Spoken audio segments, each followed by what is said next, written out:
Infection control کے حوالے سے معلومات آپ تک پہنچائی جا رہی ہے۔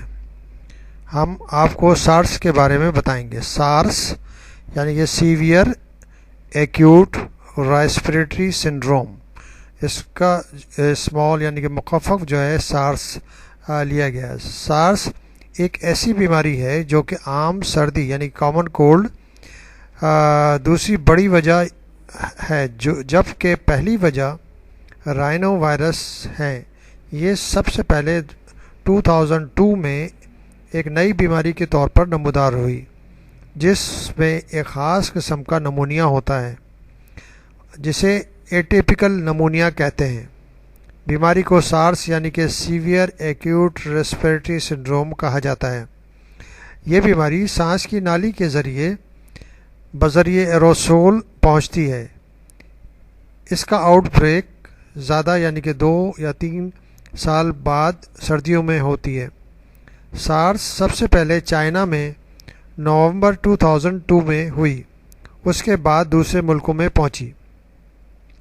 اس کے 8300 مریض ہوئے ہیں اور اس میں سے 8300 مریضوں میں سے 785 کی اموات ہوئیں، جو کہ تقریباً 9% بنتی ہیں، یعنی کہ اس کی مورٹیلٹی ریٹ بہت زیادہ ہے۔ چائنا کے بعد یہ خاص طور پر کچھ اور ممالک میں بھی، یعنی کہ جتنے جو مریض جو تھے کچھ وہاں سے نکل کر، چائنا سے، ہانگ کانگ سے نکل کر کینیڈا اور دوسری جگہوں پر پہنچے، تو ان سے بھی کافی یعنی کہ بیماری پھیلنے کی وجوہات ہوئیں اور کافی مریض پیدا ہوئے وہاں پر۔ اور اس حوالے سے ہم آپ کو بتانا چاہیں گے کہ جن ملکوں میں سارس کی بیماری ہوئی اور ان کے معاشی ان کو جو ہے کافی معاشی نقصان ہوا، کیونکہ آج کل بہت سارے ممالک کی معیشت کا دار و مدار ٹورزم پہ ہوتا ہے۔ ٹورزم ایک ایسی یعنی کہ انڈسٹری ہے کہ اگر کہیں پر کوئی بیماری پھیل رہی ہے جس کا آؤٹ بریک ہو گیا ہے یا کوئی ایپیڈیمک ہے، تو میڈیا میں، الیکٹرانک میڈیا کے ذریعے ہر فرد کو معلوم ہو جاتا ہے کہ یہ بیماری اس ملک میں موجود ہے۔ اور سارس کا تو جو کہ جس کی مورٹیلٹی بہت زیادہ تھی، اس کے حوالے سے لوگوں کے اندر بہت زیادہ خوف پیدا ہوا۔ تو جن ممالک میں سارس کی بیماری ڈیولپ ہوئی، ان کی معیشت کو کافی دھچکا لگا اور ٹورزم کی انڈسٹری کو کافی نقصان ہوا۔ سارس ایک کرونا وائرس یعنی کہ کرونا وائرس ہے، جو ایک غلاف والے سنگل اسٹینڈرڈ وائرس ہے۔ یہ ایک پازیٹیو سینس وائرس ہے جس میں ہیلیکل نیوکلیوکیپسڈ ہوتا ہے۔ اس کے 2 سیرو ٹائپس ہیں، ایک 229 اور دوسری 229 فائنڈ 43C۔ کرونا وائرس میکوزل خلیوں یعنی کہ جو اندر لائننگ ہے، سانس کی نالی کے اندر لائن ہے میکوزا جس کو کہتے ہیں، ان کے جو سیلز ہیں ان کے اوپر اثر انداز ہوتا ہے۔ یہ وائرس یعنی کہ وہ جو میکوزا کے سیل ہیں، ریسپریٹری میکوزا کے سیل ہیں، ان کو افیکٹ کرتا ہے، ان کے اوپر اثر انداز ہوتا ہے اور ان کو ڈیمیج کرتا ہے۔ تو یہ میکوزل سیل، ان کے اوپر جو ہے نا سیلیا ہوتے ہیں، بہت باریک باریک سیلیا ہوتے ہیں، اور جو کہ سانس کے اندر جو رطوبتیں پیدا ہوتی ہیں ان کو باہر کی طرف پھینکتے ہیں۔ یہ سیلیٹری موومنٹ جو ہے، یہ جو ریسپریٹری ٹریکٹ میں رطوبتیں پیدا ہوتی ہیں ان کو باہر کی طرف پھینکتے ہیں۔ جب یہ جو سیلیٹڈ سیلز ہیں یہ ضائع ہو جاتے ہیں میکوزا میں سے، ریسپریٹری میکوزا میں سے، سانس کی نالی میں سے ضائع ہو جاتے ہیں، تو وہ عمل جو ہے جو سانس کی نالی کی صفائی کے لیے ہوتا ہے وہ بیکار ہو جاتا ہے۔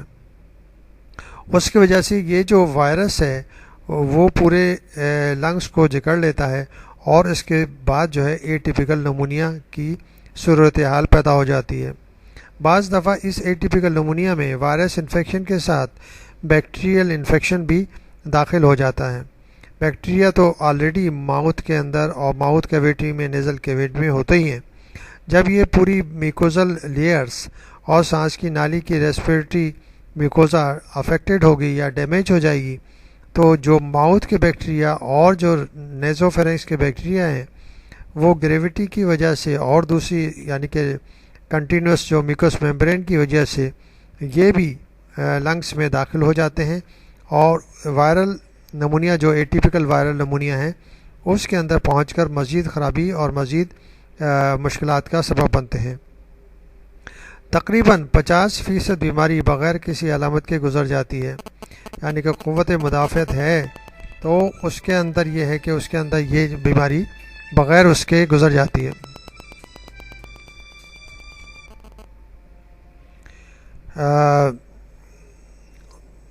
اس بیماری میں نزلہ، زکام، گلا خراب، ہلکا بخار، کسی کے کوئی دور سے پیچیدگی نہیں ہوتی۔ جب سارس سے ایٹیپیکل نمونیا ہو جاتا ہے تو بخار ہوتا ہے، بغیر بلغم کی کھانسی، سانس لینے میں رکاوٹ، سانس کی کمی، ہائپوکسیا بھی ہو جاتی ہے، سردی، چلس، رائگرس اور سر درد بیماری کی سی کیفیت ہو جاتی ہے۔ اس بیماری کی علامات وائرس کے داخلے سے 2 سے 10 دن میں ظاہر ہو سکتی ہیں، زیادہ تر 5 دن میں ظاہر ہو جاتی ہیں۔ اس بیماری کے ایکس رے اور لیب کے ذریعے تشخیص کی جاتی ہے، خاص طور پر PCR کے ذریعے۔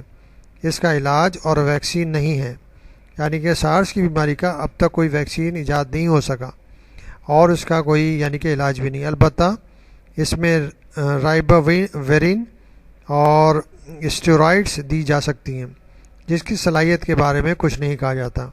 اس بیماری کے لیے احتیاط وہی ہے جو ہم نے فلو کے بارے میں بہت ڈیٹیل میں آپ کو بتائی ہے۔ اگر آپ فلو کا مضمون سنیں گے تو اس بیماری کے بارے میں بھی معلومات ہو جائیں گی کہ جو فلو کے اندر احتیاط کی جاتی ہیں وہ احتیاط اس بیماری کے لیے بھی کی جا سکتی ہیں اور اس بیماری سے بچا جا سکتا ہے۔